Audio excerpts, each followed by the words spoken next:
Hello, everyone, and welcome to another episode of the Broken Crayon Still Color Podcast. I am your host, Tara, and we're going to jump right into it today. So, as you all know, everyone's talking about it.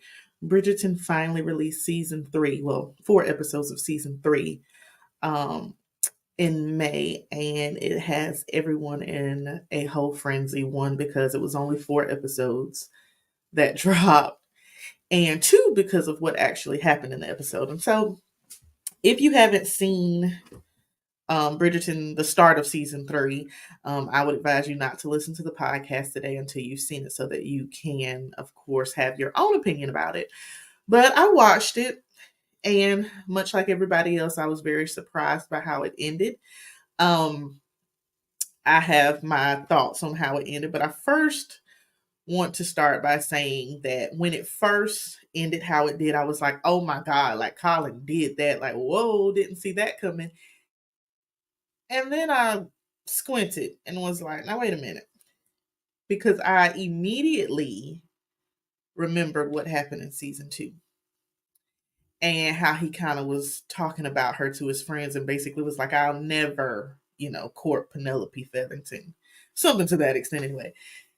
And so in season three, of course, she is ready to be married. She seeks him out to help her find a husband. She actually has someone that takes an interest into her. Everything is going well. And this is when Colin starts eyeing her differently than what he always did. And I find it funny that it happened the way it did, and it happened like how it did. Now, like I said, only 4 episodes of season three drop. The remainder of the season will drop in a couple of weeks, but how the first, I guess, part of it ended was him saying, Penelope Featherington, are you going to marry me or not? And I'm not even going to lie to you.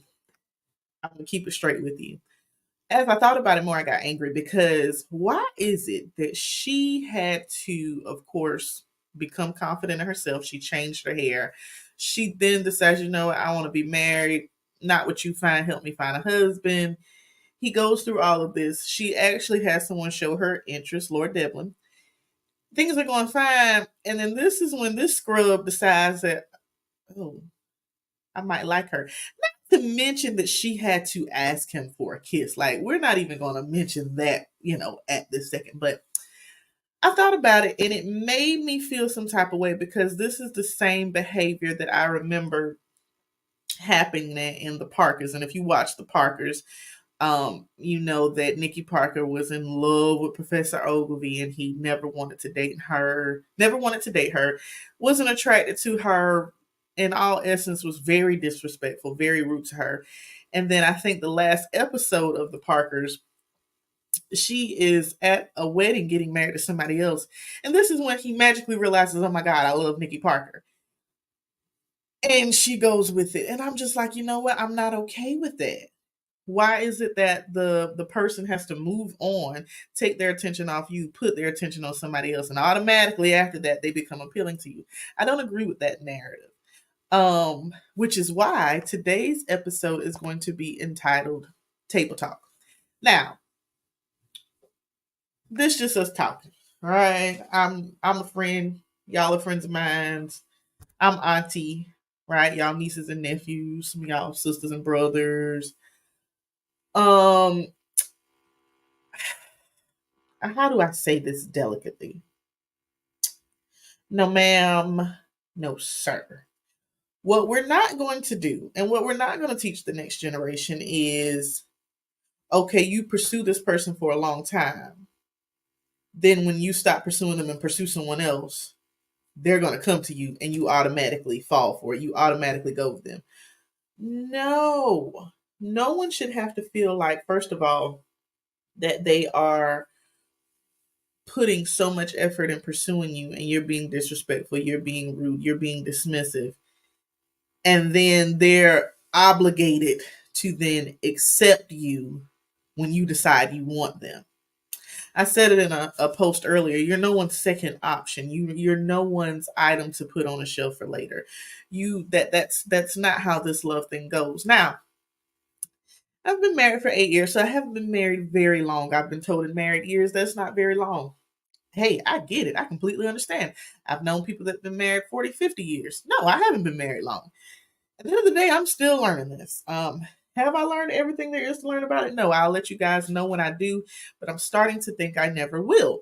Because when you are in a relationship with anybody, when you are starting a relationship with anybody, there should be mutual respect, a mutual pursuit on both ends. It shouldn't be that you're pursuing them, they're pushing you off. You pursue them more, they push you off more, and you continue to do that until you wear them down. Or you continue to do that until you see that they've moved on to somebody else. And then all of a sudden now, oh, okay, I gotta pay attention now. I got to, ooh, they moved on to somebody else. I don't like that. It is in humans' nature to want to be accepted by something or somebody. We all want to be accepted in some way, shape, or form by our family, by our friends, by our coworkers, by our church members, by our neighbors. We all, to some degree, want to be accepted by someone.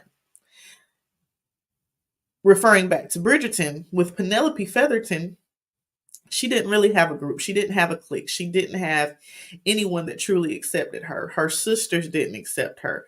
Her best friend had turned her back on her based on something she did, but nonetheless turned her back on her. She wasn't the prettiest girl, right, in the town. She wasn't the one people much paid attention to. So she was literally in a bubble by herself reading her romance novels. Now, with reading her romance novels, it did make her want to find love even more. She read about it. She said, "Oh, I want this," and so she seeked it out. So it's in our nature to be accepted. Penelope wanted to be accepted at first by Colin. Colin rejected her, and not only did he reject her publicly, but he made it to where he rejected her. She was supposed to be a friend. So instead of telling the guys in the town, no, we're friends, I want to keep that relationship how it is, he pretty much dogged her out. She heard him dog her out. Now, I tend to think that if I was on the cast of Bridgerton and if I lived in this town, and if this was a true story, right? And she told me this happened, I'd be saying to her, oh no, you're going to wipe your hands off. Fine, you can fix up your hair, you can change the way you dress, that's fine, but you ain't gonna pay that scrub attention no more. He automatically said how he feels about you. So why are we pursuing this? I think we need to get to a point in ourselves where we are comfortable with ourselves. I will preach show up, be you until the day I leave the world. That is the biggest advice I could give anybody. Show up, be you. When you show up and be yourself and be comfortable in who you are, it makes you want to accomplish and get together with other people who are the same way, of course, but it makes you want to be the best version of yourself for everybody surrounding you. So on top of showing up and be you, we need to make sure that when we attach ourselves to someone else that we are healed. I don't know what scares us the most about healing. And I'm not talking about healing from a relationship. I'm talking about the inner things that you are dealing with that nobody else knows. It's only you and God. And you're battling this thing and you can't seem to shake it. I'm talking about healing from that. I'm not talking about healing from bad relationship, healing because you got fired from your job, healing because your parents were in your life. Though that those things you need to heal from as well. But I'm talking about the in-depth stuff, the self-esteem issues that that bother you, the depression that plagues your life, the not feeling good enough, the not feeling like you are enough. That is what we need to fix before we attach ourselves to other people. But even before then, even before we get to the point of attaching ourselves to other people, that is what we need to fix before we even put in the thought that we want to be attached with another person. I promise you guys, I'm not telling you something I don't know. I'm telling you something that I had to get through and I had to process and I had to learn how to manage it myself. Once you heal you and deal with you in all aspects of what that means, once you acknowledge your fears, What makes you you? What makes you unique? Once you identify that and then make it your goal to fix that, and then focus on you. Now, I know a couple months ago, probably a couple years ago, the soft girl era became a thing. And now we got the soft men era where men are taking care of themselves and men are pampering themselves. Hey, I'm all for it. Do what makes you comfortable and what calms you down and what hones in on that anxiety. Do what makes you feel good about you. Whatever that may be. If it's reading a book, exercising, going for things like facials, going for massages, going to having a spa day, going out with your friends, whatever it is that makes you comfortable and anything that makes you feel like sunshine, do it. If you focus on that, healing and focusing on you, the right people will come around you. You won't need to belittle yourself or take things from people that you wouldn't normally take. Your mind wouldn't even let you, wouldn't even let you even acknowledge that, like, oh, now they want to show me some attention. Too bad. When I started focusing on my health, when I was looking through pictures, and I was like, wow, woo, I was eating, huh? Once I did that, it wasn't that my husband said something to me that made me say, oh, I need to lose weight. It wasn't that I was getting comments like, ooh, you really let yourself go after that child, didn't you?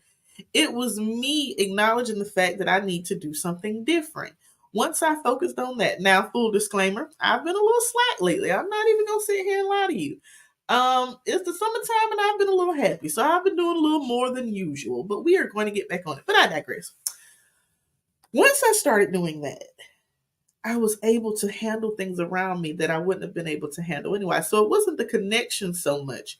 It was more of me handling things, me processing my emotions, me being honest about my emotions when they occurred, me being able to say, I don't too much like that.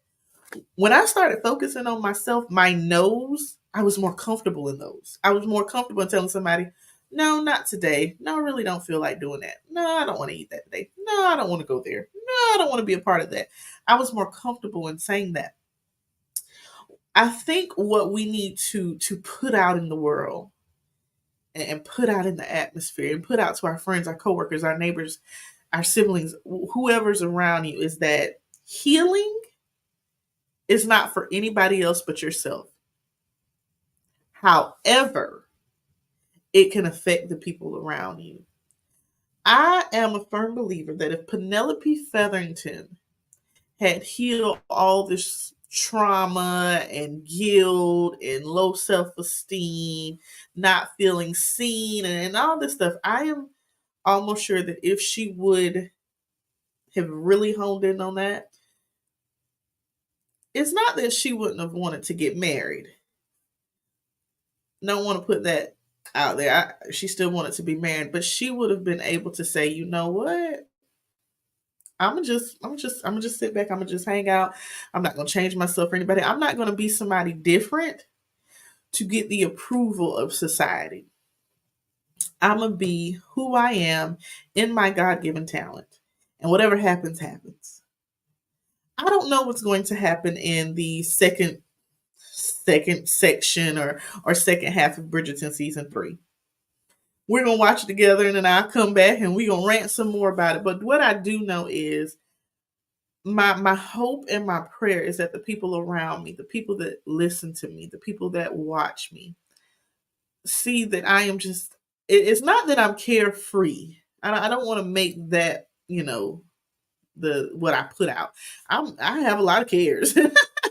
I'm not carefree, but I've learned how to manage my emotions and manage the things that deal with Tara personally. And I'm not all perfect in that. I'll be the first to say, but I am quick to acknowledge the fact that I need help in that. I need to heal from that. Yeah, that broke me a little bit. I need to heal from that. Not quite healed from that yet. I might need to work on that. I am confident enough to say that because I know me not healing from that affects everybody around me. So we need to have one-on-one conversations with ourselves. You and yourself need to have a conversation. Like, yeah, okay, the only reason why I feel this way is because you know what, this hurt me back then. So let me go back and fix that. This I didn't quite heal from that relationship. I didn't quite heal from that friendship. I didn't quite heal from that trauma. The reason why I pop off the way I do is because there's some area in my life that I am not quite healed from, and I need to fix that. Now, healing looks different for everybody, really. No one's healing is exactly the same. You have to find out what your form of healing looks like. If that's seeing a medical professional, do that. If it's going to church, do that. If that's fasting or prayer, do that. If it's meditation, do that. Do what fits you. And I promise you, you will see things change in your life once you put that focus on you.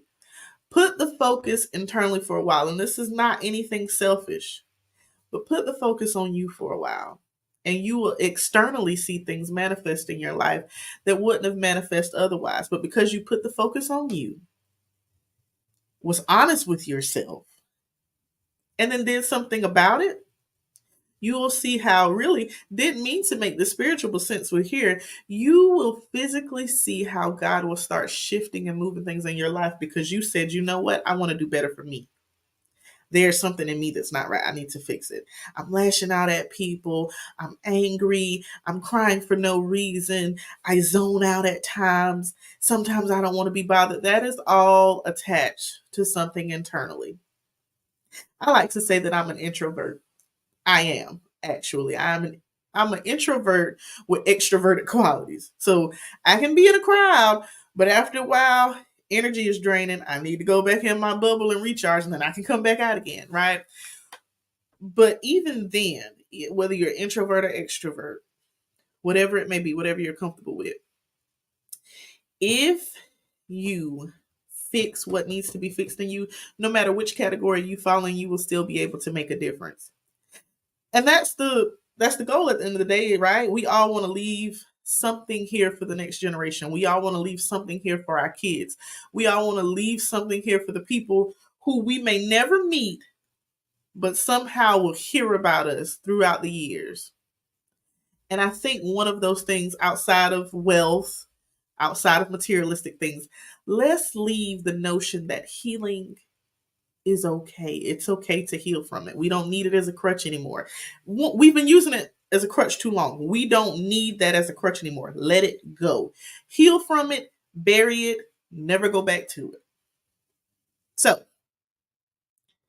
as we go throughout this time of healing, I always want to remind you sometimes healing feels like breaking first, but that's okay. Allow yourself to break. I don't know what's going to happen with Penelope and Colin, honestly, or social media has given them the nickname Pollen. I don't know what's going to happen between them. But I hope whatever it is that they heal. Because Colin, I ain't too much forgot in them 4 episodes, you was running the streets real bad. And when I say running the streets, I don't mean that you put on sneakers and was running. I mean you was running the streets. You was in the streets. You was going from bed to bed, woman to woman, sometimes multiples. So it's something you need to heal from too.